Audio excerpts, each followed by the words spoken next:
Kuantum bilgisayarlarının gelecekte yaygın olarak kullanılması için aşılması gereken pek çok sorun var. Bu sorunlardan biri olan sıcaklık sorunu yakın zamanda geride kalabilir. Bilişimin geleceğinin kuantum bilgisayarlarda olduğuna inanan pek çok kişi var.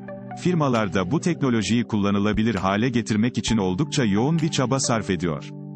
Kuantum bilgisayarlar sık sık gündemde konu oluyor. Yeni teknolojilerin geliştirilmesi her zaman için çok kolay olmuyor. İlerleme kaydedilmesi gereken çok fazla alan var. Cihazların hem performans hem de stabilizasyon açısından ilerleme kaydetmesi şart gibi görünüyor. En temel sorunlardan biri ise ısınma sorunu. Google gibi teknoloji devleri bize çok daha yüksek işlem hacmine sahip ve kübitler kullanan bilgisayarlar vaat etmişti. Yine de bu bilgisayarları üretmek, söz vermekten çok daha zor ve karmaşık süreçler gerektiriyor.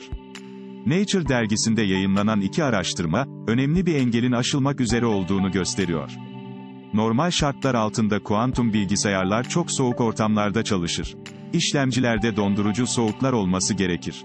Yeni araştırmalara göre ise kübitler, sadece ısınmakla kalmıyor, süper iletkenler yerine sıradan silikon materyallerle çalışabiliyor. Kuantum bilgisayarların önündeki bu engellerin kalkmasıyla birlikte maliyet birkaç $100.000'a inecek.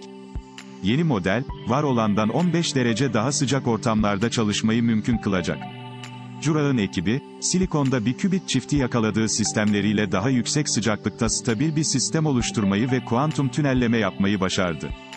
Tabii bu sistem kusursuz değil ve sıcaklık arttıkça verilerdeki bozulmalar artıyor.